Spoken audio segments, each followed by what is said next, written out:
Si de algo saben las abejas, es de flores. Hay de todo tipo y para todos los momentos. Lo importante no es solo su color, tamaño o forma, sino lo que hace sentir cada una. Y para esos sentimientos trabajan. Igual que el Banco Central, que trabaja para hacer florecer la economía y que sientas estabilidad. Para ese sentimiento de tranquilidad. Para ese sentimiento de crecimiento y desarrollo. Para que la primavera llegue a todos los sectores y los planes de muchos den grandes frutos. Banco Central de la República Dominicana, 75 años trabajando por una estabilidad que se siente.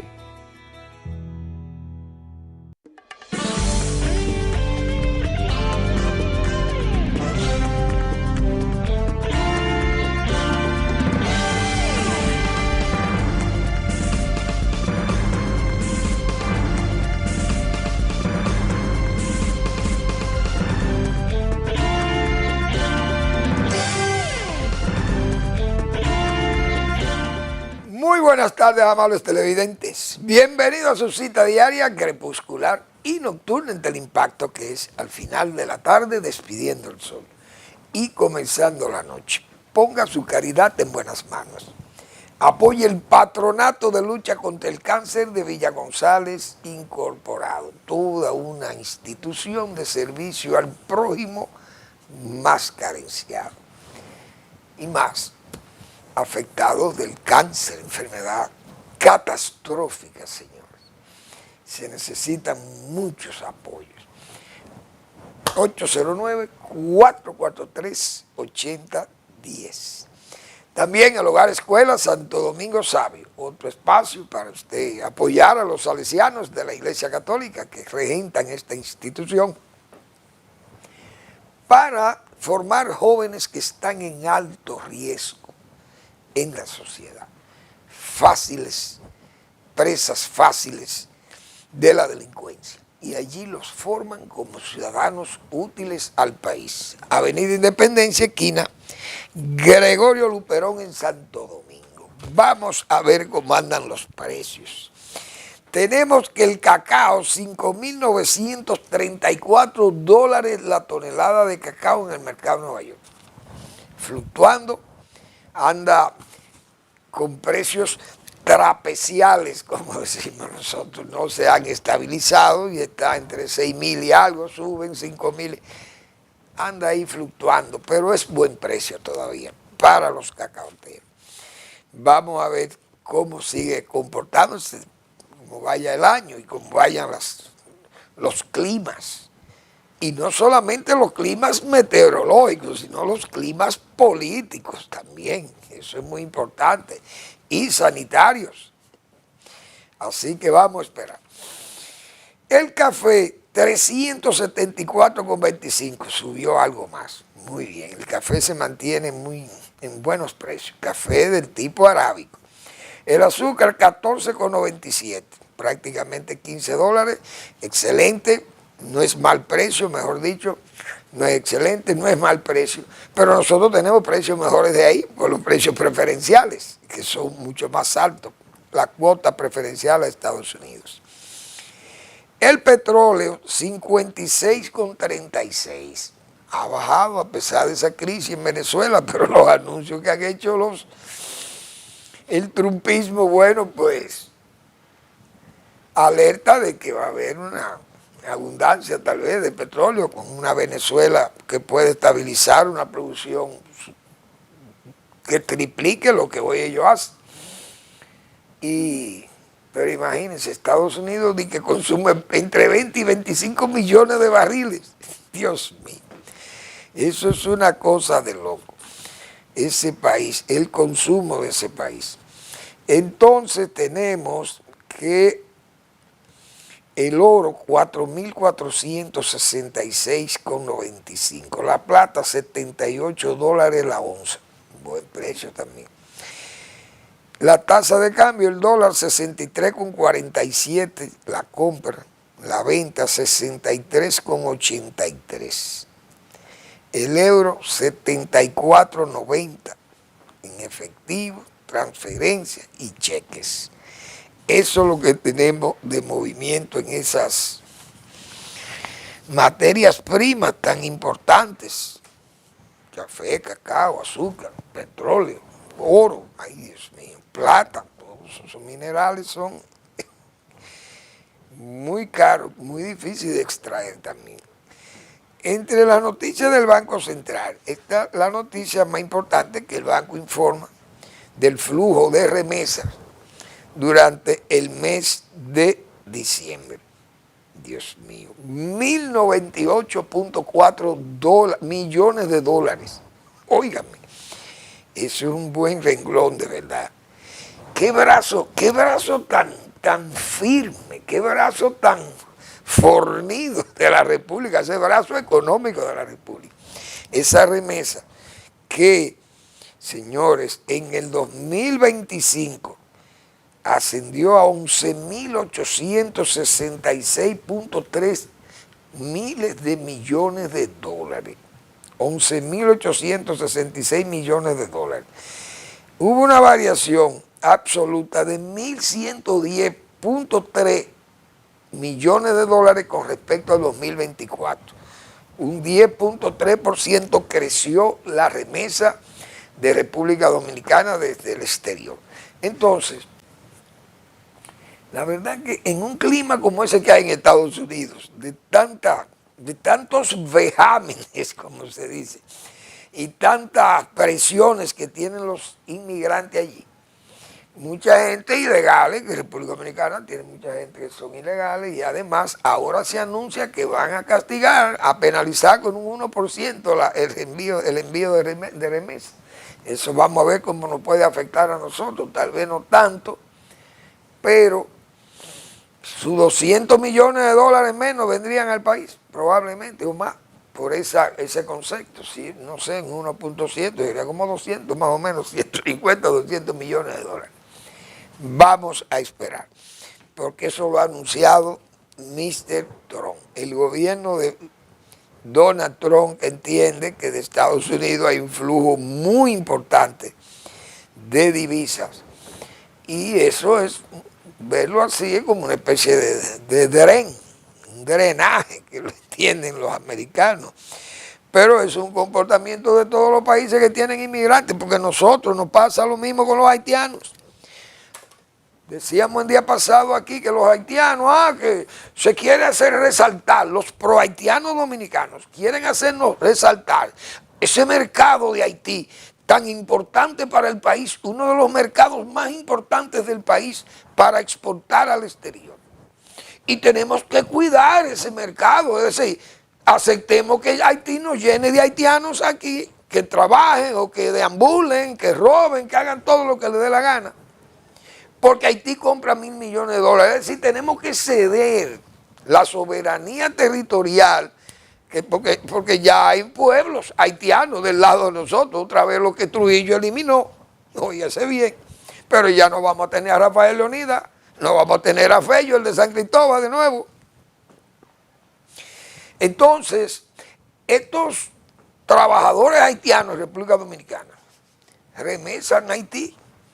Entonces, si Haití compra 1.000 millones y remesan 700 los haitianos durante un año, porque con la cantidad de haitianos que hay aquí y la cantidad de actividades que ellos realizan y que ganan su dinero y mueven dinero hacia su país, seguro, porque son más millones que los nuestros en los Estados Unidos los que están aquí. Esa gente está mandando fácilmente 700, 800 millones de dólares a Haití anual por remesa, y entonces me compra 1.000 y de aquí le retorno 700, 800 millones de dólares. Claro, ellos vienen a trabajar aquí, pero los dominicanos también van a trabajar a Estados Unidos y a Europa para remesar esos 11.000 y pico de millones de dólares. Así que yo creo que hay que hacer esa pequeñas explicaciones, hacérselas a los prohaitianos dominicanos, que son muchos, y en el gobierno está infestado. Es una herida que no cicatriza. La herida prohaitiana no cicatriza en el gobierno de Luis Abinader. Es un gobierno infestado de prohaitianos, todo un colectivo, que están todos ahí, que incluso en estos movimientos de cargo de funcionarios públicos están intactos, los prohaitianos están intactos. Esa gente son inamovibles. Cancillería, eso está full de prohaitianos, Cancillería. Y el servicio exterior, embajada, todos embajadores que son prohaitianos jurados. Y en otros ministerios y direcciones generales, y mucha gente que están como subviceministros y cosas de eso, en todas estas instituciones públicas, y son prohaitianos jurados. En el Instituto de las Migraciones, ese señor es inamovible ahí, porque esa estructura, ese colectivo prohaitiano no se mueve. El presidente no se atreve a moverlo, me atrevo yo a decir. Eso es como que hay una autoridad superior que nos ordena, o supranacional, que nos ordena que tenemos que comportarnos así con ese hermano país que es Haití. Vaya usted a ver qué hermandad aquella. Bueno, entonces tenemos, dentro de esos cambios, precisamente hay un cambio que yo no sé, que si el presidente no es suficiente con poner al secretario, al ministro de Agricultura, a Oliverio. Oliverio puede ser lo más competente y lo más decidido a querer hacer un trabajo efectivo en el Ministerio de Agricultura, pero ese ministerio necesita de aquellas instituciones que están afines al ministerio, que incluso le hacen ver en papel. Usted ve el presupuesto para el agro, 20.000 millones de pesos o 22.000 millones de pesos para el agro.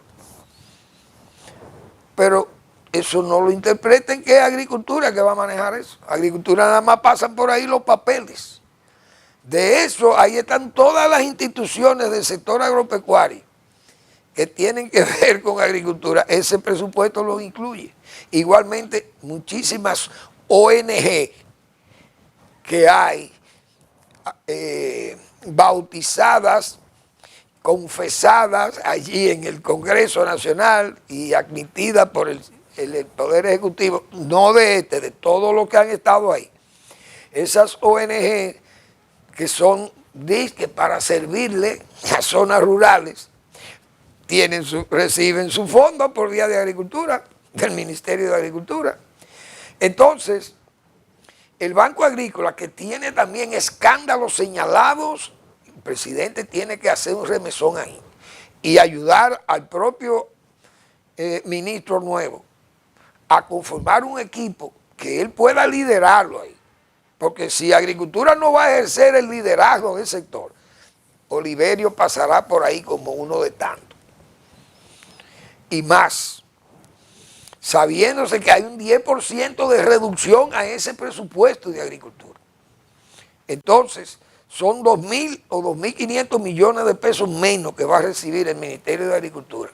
No sé cómo se habla ahí de, ahora vendrá la modernización y la innovación. Es verdad que Oliverio es un innovador y es un hombre que está al día en la tecnología y principalmente del cultivo del arroz, uno del cultivo más importante del país, o uno de ellos. Y usted puede tener lo vocacional, pero si no aparecen los recursos para implementar las políticas de innovación, usted no va a poder hacer nada. Además, yo pienso que el Ministerio de Agricultura, en la situación que está entrando ahora Oliverio, es para allá, tiene que diseñar, pienso yo, tiene que diseñar un pequeño o un amplio programa, depende de los recursos que le pueda aportar el presidente, a menos que hayan recursos extras que le puedan llegar allí, Pero allí pienso yo que habrá que hacer un programa amplio de producción de alimentos básicos, porque no es verdad que el Ministerio de Agricultura se puede quedar de brazo cruzado prácticamente viendo los precios de esos plátanos y de los demás víveres tan caros, y se necesitan políticas agresivas, decisiones agresivas. Vamos a ver, yo digo, empuje no le falta a Oliverio para allá. Calidad profesional no le falta a Oliverio para allá, pero hay que tener un equipo para trabajar. Y con esa gente maleada que hay ahí, si eso no lo limpian, como se sabe, si eso no lo limpian ahí, no es verdad que va a avanzar, ¿eh? Ojalá el presidente le pueda brindar todo el apoyo al señor Oliverio para allá, para que pueda salir victorioso ahí, porque esos apoyos a los productores son esenciales, a tiempo. Entonces no puede estar un ministerio, tener continuamente el griterío de productores que dicen que no le pagan lo que le compran de su cosecha, que le mandan semillas malas, que las plagas lo tienen, le afectan, que todas esas cosas. El ministerio tiene que brindarle apoyo a esa gente y ver qué nuevos programas se van a implementar allí, porque esa era de las cosas que nosotros decíamos, ahí se trabaja sin planes. Ahí, como se dice, los vuelos se hacen al ojo, ahí no hay instrumentos, ahí se vuela sin radar en el Ministerio de Agricultura. Eso era lo que decíamos de lo que hay ahí.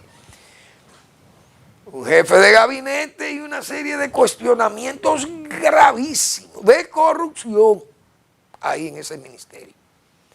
Gente que entraron pelados y han salido multimillonarios de allí. Entonces, yo sí sé cómo es que se hacen multimillonarios, porque nosotros hemos estado allí y sabemos por dónde que le entra el agua al coco, como se dice.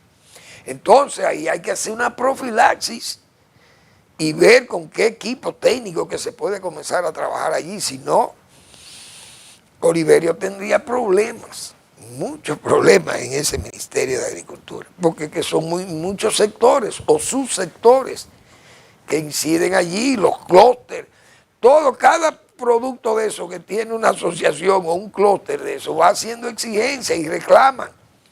El aguacate, el mango, los productores de papaya o de lechosa, los productores hasta de guayaba, qué sé yo, ponen muchísimas exigencias y reclaman asistencia técnica y una serie de requerimientos que a veces el ministerio se ve sobrepasado porque no hay técnicos. Esa es otra. Los técnicos también muy desestimulados, malos pagos, malos salarios y qué sé yo, no sé, las facilidades de movilización vehicular que puede haber allí, no sé, porque hace un tiempo que no estoy por esos predios de agricultura. Pero bueno, le deseo los mejores éxitos. Vamos a ver cómo van las cosas.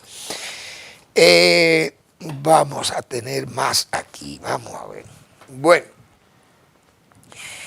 la verdad que ha sido notorio, indiscutiblemente, varias cosas de lo que está pasando en el mundo con estas políticas trumpianas. Ayer decíamos que Estados Unidos, Trump está llevando a Estados Unidos a un nivel de riesgo, porque sus adversarios en esta crisis de Venezuela han estado recogidos, principalmente Rusia y China, que son dos potencias del área autoritaria, porque así que yo le voy a decir, del área autoritaria, porque el área democrática está en Europa y las demás partes del mundo.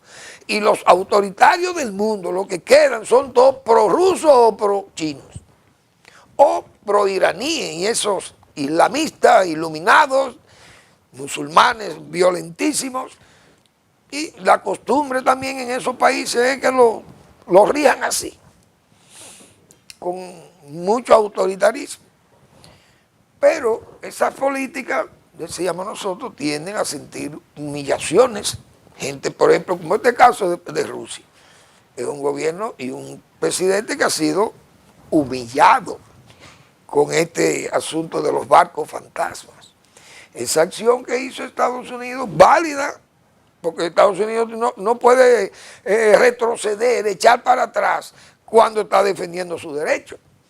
Estados Unidos le puso trabas a esos barcos con banderas e intereses iraníes, y Estados Unidos tiene su política de sanciones con ese país, muy serias, y las sanciones, cuando usted la establece, para hacerla cumplir.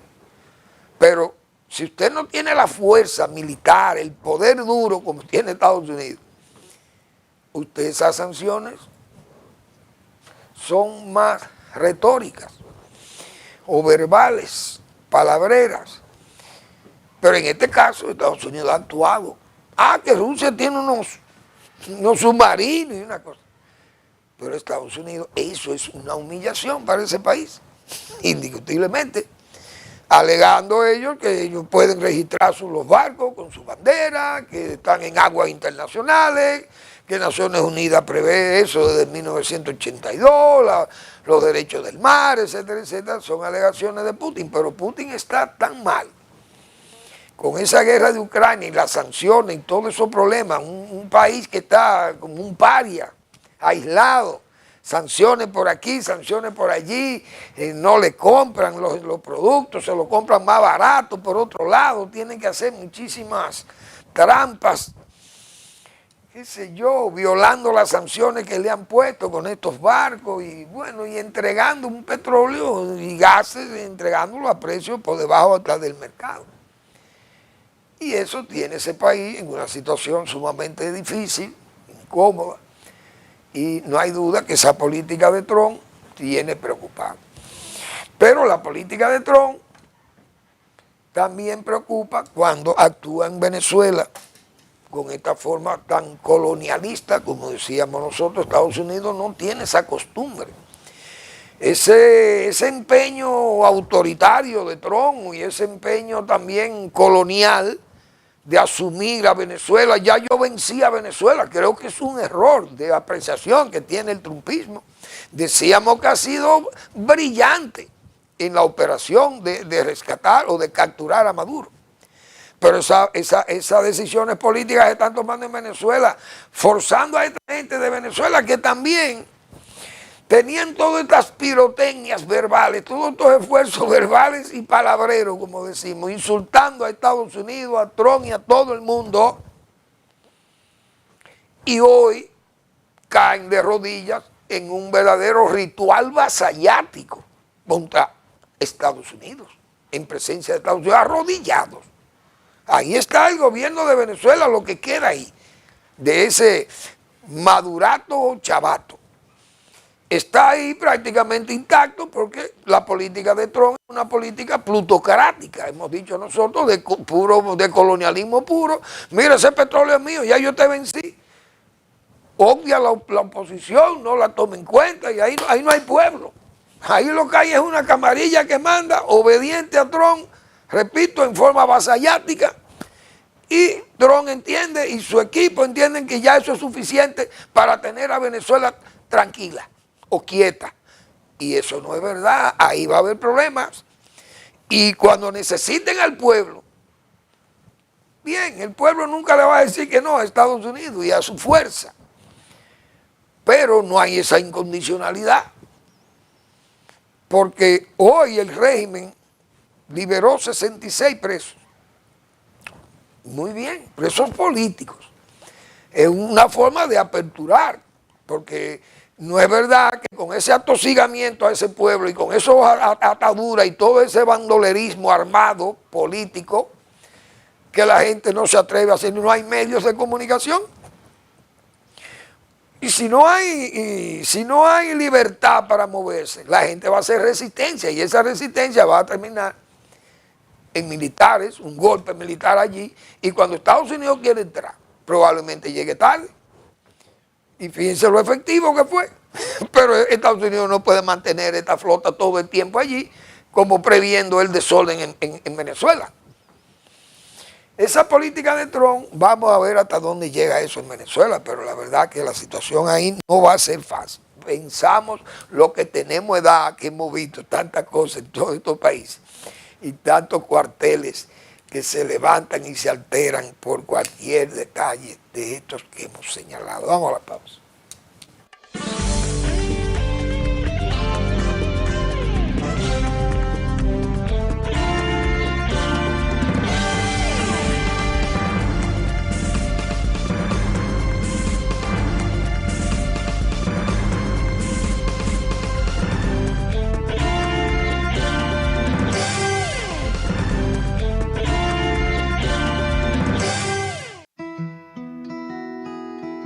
Si de algo saben las abejas, es de flores.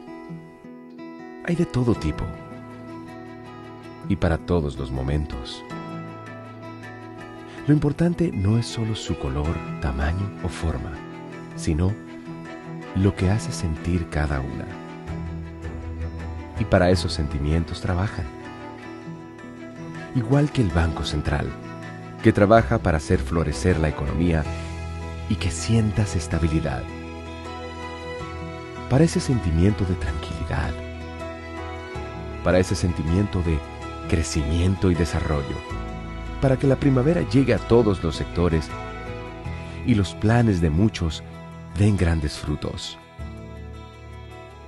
Banco Central de la República Dominicana, 75 años trabajando por una estabilidad que se siente.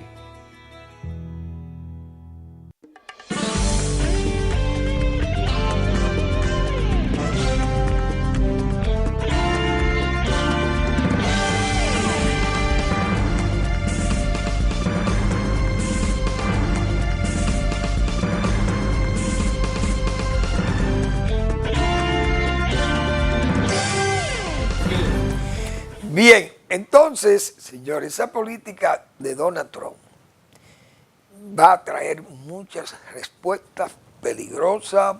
Uno no sabe cómo van a reaccionar, no solo el pueblo de Venezuela, también está afectando a Groenlandia.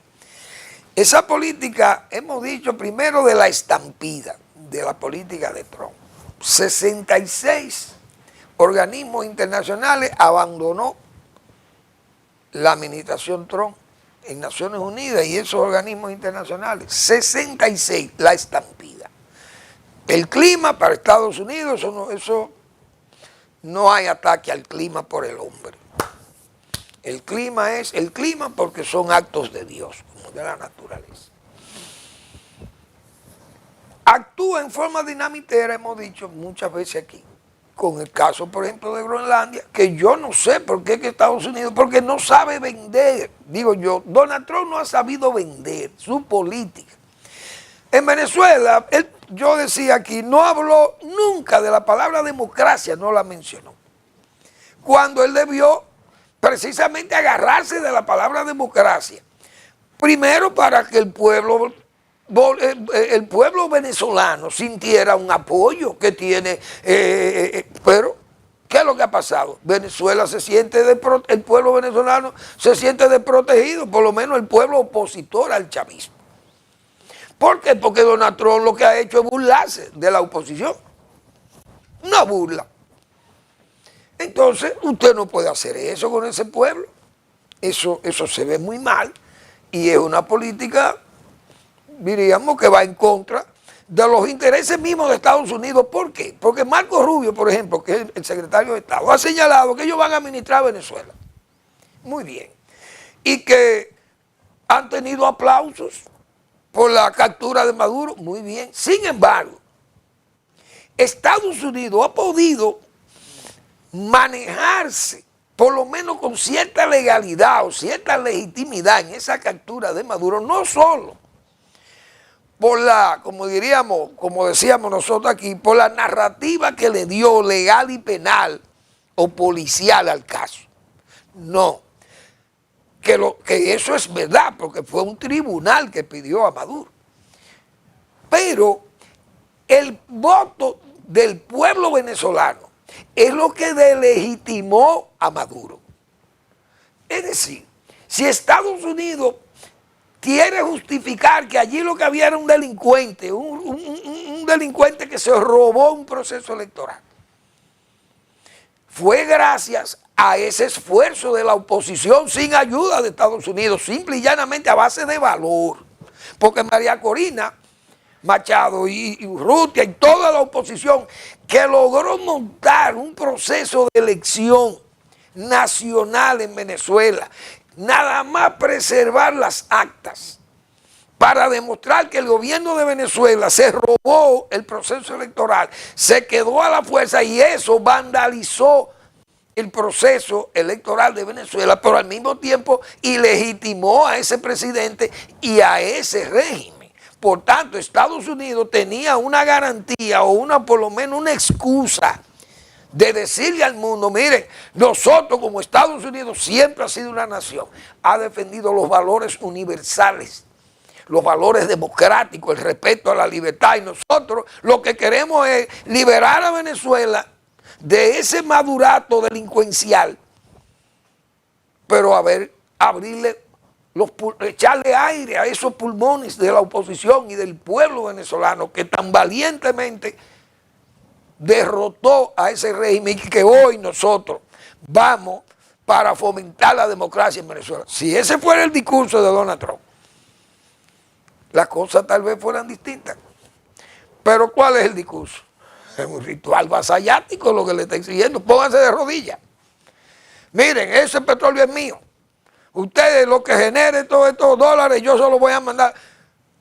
Oh, pero señor, eso pasó aquí en 1907, 5 y 7, aquella cesión que hubo que hacerle a los Estados Unidos de las aduanas, el gobierno dominicano para cobrarse los dineros que se le debían a las instituciones bancarias norteamericanas, y de lo que quedaba se lo daban al Poder Ejecutivo para que hiciera las obras y manejara el país.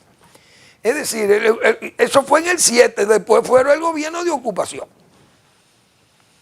Entonces, eso Estados Unidos no ha ocupado a Venezuela. Lo que ha hecho es capturar al tipo que es ilegítimo y ilegal porque el pueblo le demostró eso. Entonces, yo creo que el gobierno de Trump lo que ha hecho es apartarse de lo democrático por irse por lo plutocrático y lo oplocrático también, porque es sobre la base de las armas. Entonces, ese pueblo de Venezuela no se puede maltratar como lo está maltratando el señor Donald Trump. Digo yo, como dominicano, como latinoamericano y como demócrata que nosotros somos, porque el pueblo venezolano que votó en contra de Maduro y le demostró que ese pueblo no tenía miedo en ir a desafiar al gobierno, a un gobierno de más de 25 años de ejercicio autoritario. Y ese pueblo votó y le demostró al chavato y al madurato que ellos no son mayorías. Después de haber empleado toda aquella riqueza en una política, como otras veces yo le he descrito aquí, de oportunismo electorero, porque eso es lo que se ha hecho allí, repartir una riqueza para mantener a la gente atado al voto, pero eso fracasó en Venezuela porque el pueblo de Venezuela se hartó de hambre y de miseria y de falta de empleo y de autoritarismo. ¿Y qué hizo? Se fueron más de 8 millones de venezolanos. Entonces, el gobierno de Estados Unidos puede marginar. Esa gente no puede. O va a fracasar la política de Trump ahí. Eso es lo que yo... ¿Quién? Bueno, serán plegados los militares allí. Aquello será una cosa verdaderamente ridícula.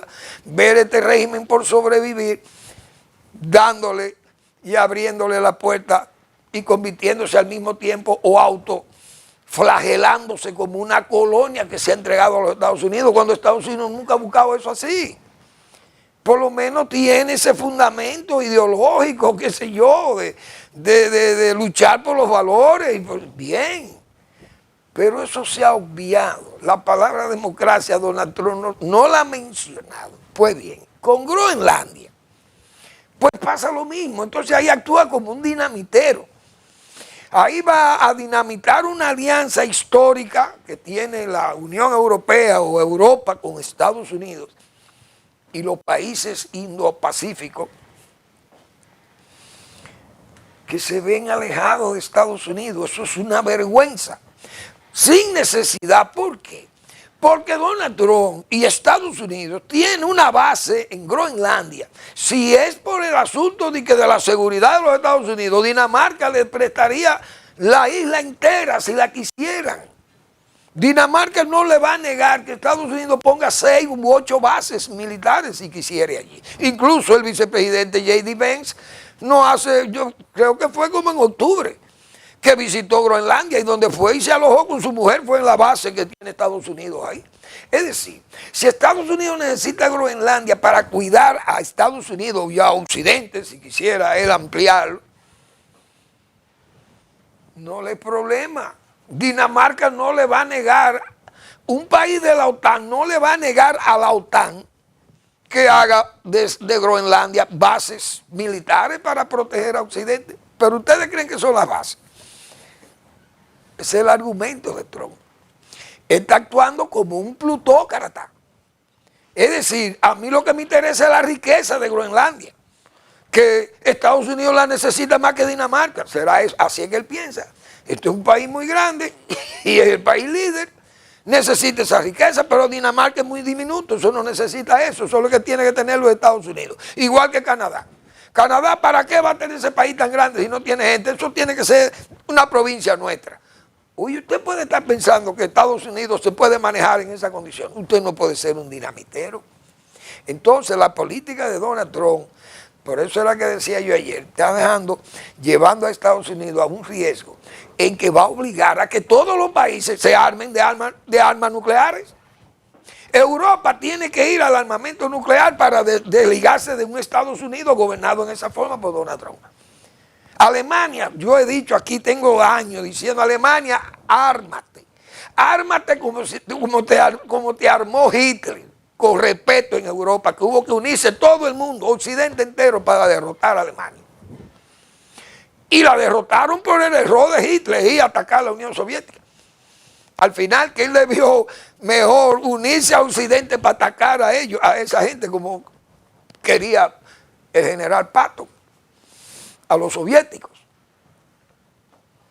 Entonces, Estados Unidos va a obligar a que Alemania diga, no, yo me voy a armar.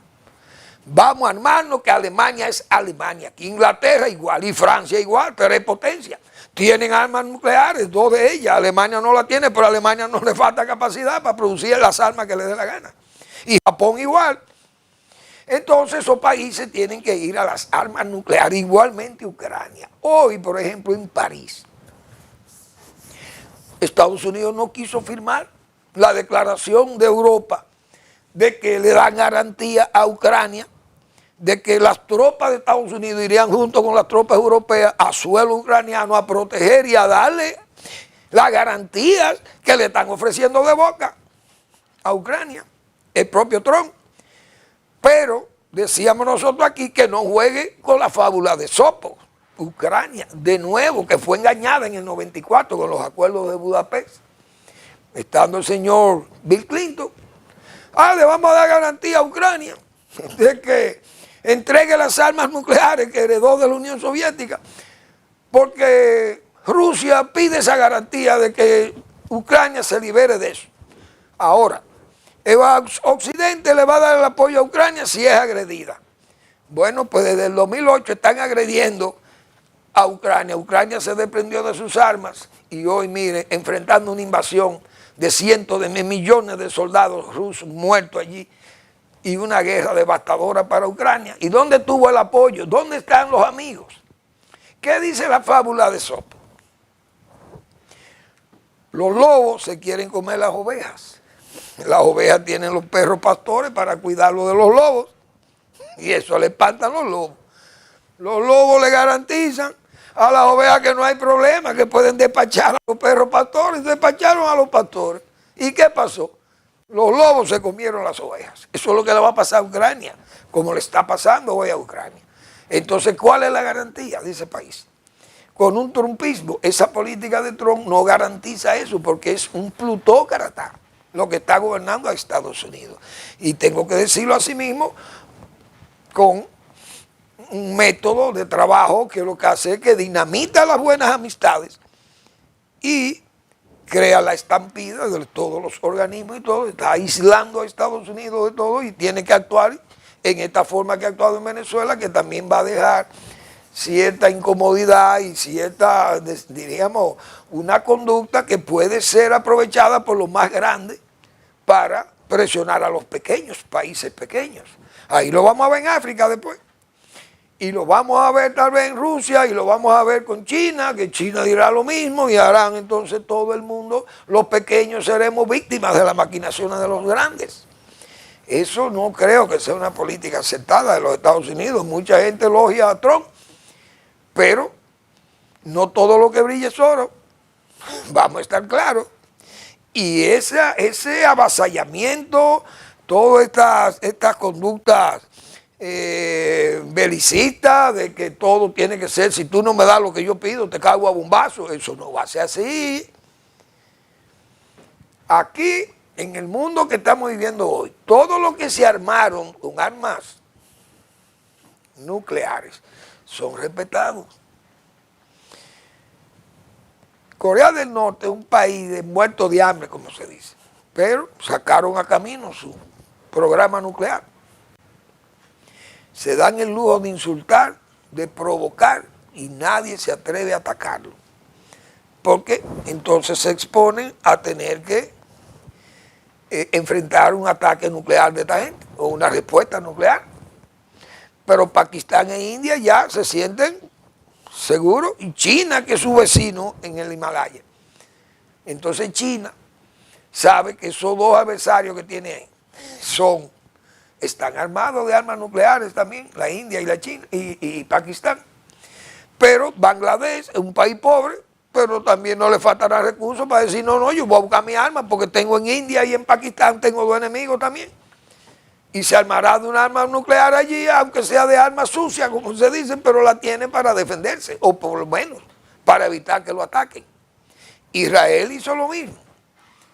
Israel lo tiene como un seguro de vida para su país, porque es un país muy pequeño. Irán anda en lo mismo. Pero en América Latina, donde estamos ausentes de eso, también, ¿por qué no? Podrán algunos países decir, no, nosotros, Brasil dirá, no, nosotros vamos a producir armas nucleares, inclusive Argentina, que tienen capacidades tecnológicas para ello. Pero esa política, si se lleva así, de que los grandes, las ballenas se tragan a los pececillos, lamentablemente eso no va a pasar, no debe pasar. Porque, repito, Estados Unidos es quien da, el grande que daba la garantía para que otros grandes autoritarios, como lo vemos ahí, que el mundo ha estado dividido en esos bloques, pero son bloques entre democracia y dictadura.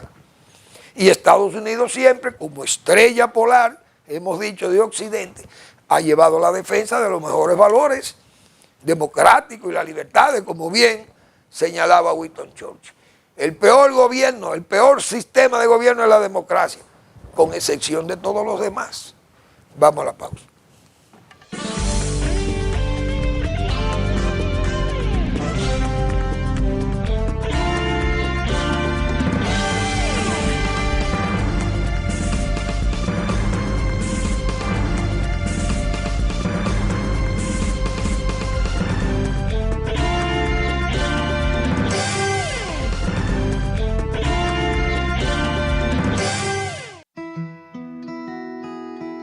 Si de algo saben las abejas, es de flores.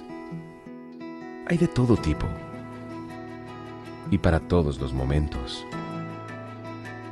Lo importante no es solo su color, tamaño o forma, sino lo que hace sentir cada una. Y para esos sentimientos trabajan. Igual que el Banco Central, que trabaja para hacer florecer la economía y que sientas estabilidad.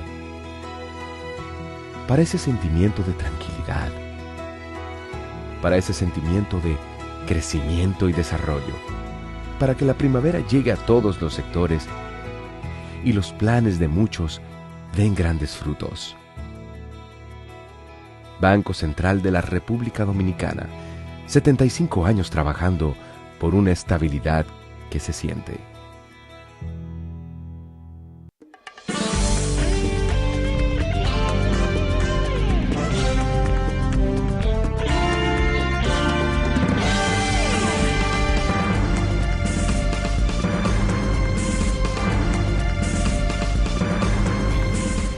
Bien, México parece que no quiere aprender de la historia.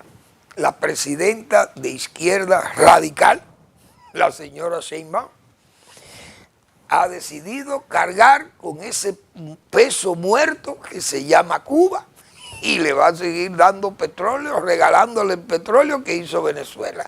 México que se prepare que será la próxima colonia quebrada, porque Cuba quebró hasta la Unión Soviética. Como decía el propio Brezhnev, que Brezhnev siempre alegó que la bailarina cubana era muy cara. Ese era el criterio de Leonid Brezhnev, primer secretario, jefe del Partido Comunista de la Unión Soviética, jefe de la Unión Soviética, jefe del bloque soviético. Esa bailarina cubana es muy cara, decía Brezhnev. Oigan bien, que yo he hecho el cuento de que alguien, un ayudante de él fue y le dijo, secretario, una buena noticia, Brasil se ha cambiado al comunismo. Y Brezhnev lo que respondió, en vez de un aplauso, lo que dijo, ¡otra Cuba! No la soportamos. La Unión Soviética quebrada. Es decir, que la historia enseña, pero señores, los errores, hemos dicho nosotros aquí. Lo malo de un error no es cometer el error, sino persistir en él. Pero los comunistas son así y van a llevar a México a la quiebra también. Pemex que se prepare. Bueno, entonces, el gobierno nombró al señor Julio César Landrón, director del Servicio Nacional de Salud.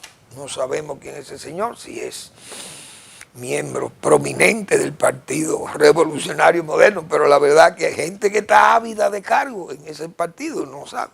Pero parece que la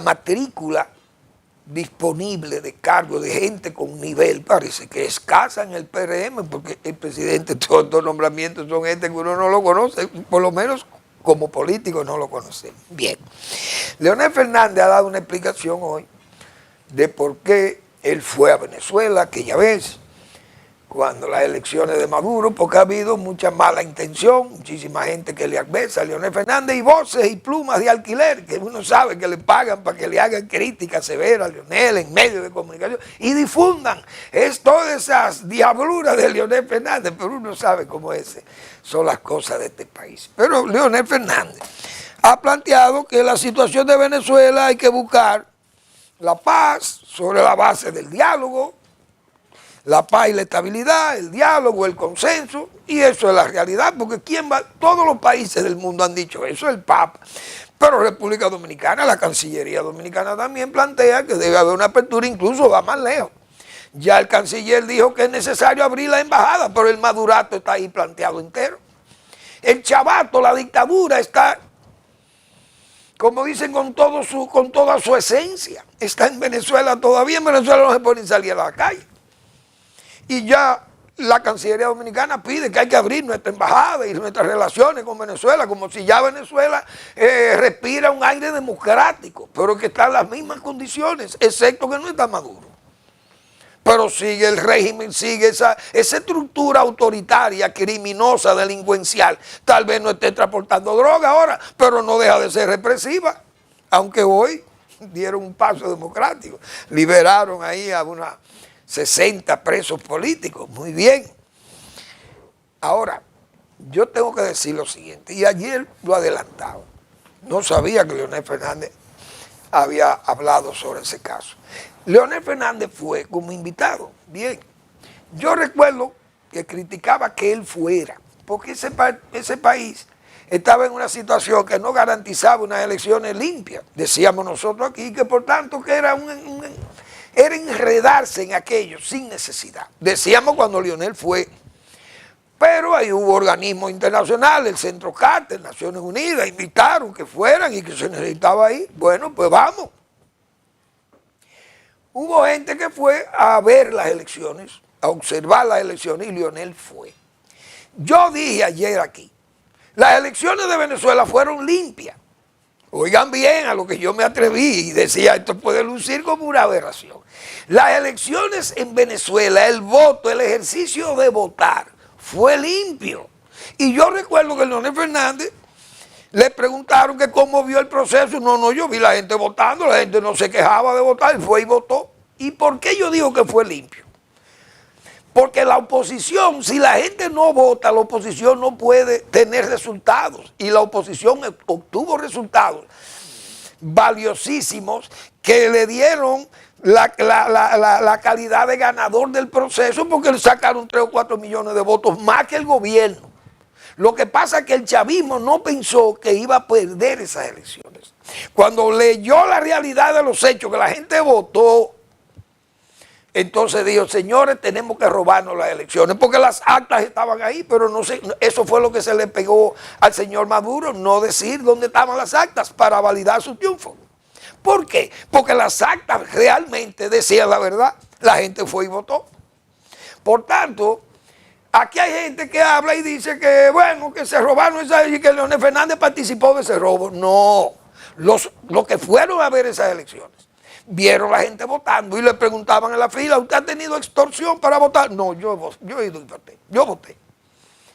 Entonces, yo creo que esas cosas tienen que plantearse así, con esa claridad, porque aquí hay mucha gente que quiere hablar y decir las cosas y quiere herir o zaherir a otro, y Leonel Fernández tiene muchos adversarios, porque es una persona que está muy bien puntuada para fines de competir en las elecciones del 2028, se sabe eso, y están buscando por donde todo lo que encuentren para hacerle la vida imposible o negativa a Leonel Fernández, van a aparecer todas esas voces y plumas de alquiler, lo hemos dicho. Pero en honor a la verdad, señor, el pueblo de Venezuela votó y votó bien, y el régimen lo dejó votar. Lo que pasa es que cuando contaron los votos, repito, el régimen se dio cuenta que no le cuadraban los números a ellos. Señores, tenemos que robarnos las elecciones. Y el Consejo Electoral de Venezuela dio ganador a el señor, muy bien. Pero ¿dónde están las actas? Si amigos íntimos de la ideología como Petro y Lula le dijeron lo mismo, y Boric, el de Chile, todos comunistas. Mira, Maduro, no te podemos legitimar porque tú no has enseñado las actas, enséñalas. No es que no las puedo enseñar porque es que la verdad está ahí en las actas. La oposición sí la tenía, sus copias, y le dijo al mundo, miren, nosotros sacamos 4 millones de votos más. ¿Qué pasó? Robarnos el proceso. Y eso fue lo que hizo el gobierno, robarse el proceso. Y se lo robaron. Hoy miren las consecuencias, que repito, el trumpismo no ha querido admitir que pasó eso, parece, y se ha basado en un proyecto plutocrático, hemos señalado. Bien, les invito a que lean al doctor Marino Vinicio Castillo, que como toda la semana publica su blog La Pregunta. Maduro como prefacio de lo que se está escribiendo como historia. Gracias por su atención, nos vemos mañana en otra entrega de Al Final de la Tarde, despidiendo el sol y comenzando la noche.